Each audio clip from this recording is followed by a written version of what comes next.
गंगा नदी के किनारे एक साधु रहते थे। वे न केवल विद्वान थे बल्कि उनके पास जादुई शक्तियां भी थीं। एक दिन वे ध्यान में मग्न थे, तभी बाज की चोंच से एक चूहिया छूटकर उनके हाथों में आ गिरी। उसकी छोटी सी पूंछ व काली चमकीली आंखें थीं।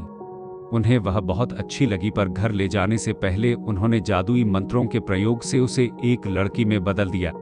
वे उस लड़की को घर ले जाकर पत्नी से बोले, तुम हमेशा से संतान चाहती थी ना, तो लो आज से यही हमारी पुत्री है, इसे पूरी देखभाल व स्नेह से पालो। पावर्ड बीट अवर्स। साधु ने कहा, मेरी बिटिया का विवाह ऐसे व्यक्ति से होना चाहिए जो सबसे बड़ा हो। मेरे हिसाब से सूर्य ठीक रहेगा। पत्नी ने भी हामी भरी। उन्होंने जादुई मंत्रों के प्रयोग से सूर्य को नीचे बुला लिया। उन्होंने उसे अपनी पुत्री से विवाह करने को कहा, पर पुत्री ने पहले ही न कर दी। वह बोली, पिताजी यह तो बहुत गर्म है, मैं उससे विवाह करूंगी जो इससे भी बेहतर हो। साधु निराश हो गए। उन्होंने सूर्य से कहा कि वे ही कोई वर सुझाएं। सूर्य ने कहा, बादलों के देवता से बड़ा कौन होगा, उनमें तो मेरी किरणों को भी रोकने की शक्ति है। साधु ने बादलों को नीचे बुलाया व अपनी पुत्री से विवाह करने को कहा, पर इस बार फिर पुत्री ने मना कर दिया। वह बोली, ये तो कितना बदसूरत है, मैं इससे विवाह नहीं कर सकती। साधु ने बादल देवता से कहा कि वही कोई अच्छा वर सुझा दे।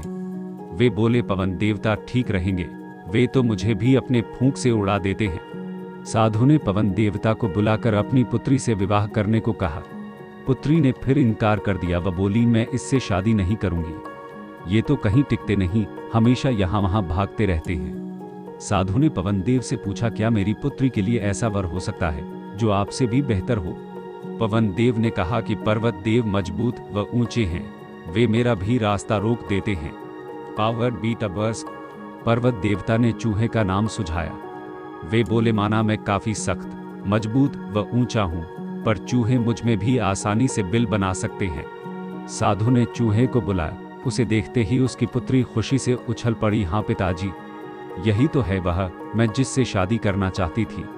साधु ने सोचा, इसे ही किस्मत कहते हैं। यह एक चूहिया थी और एक चूहे से विवाह करना ही इसके भाग्य में लिखा है। उन्होंने जादुई मंत्रों के प्रभाव से पुत्री को फिर से चूहिया बना दिया। चूहा व चूहिया विवाह करके खुशी खुशी रहने लगे। शिक्षा, कोई भी अपने मूल स्वभाव को नहीं बदल सकता।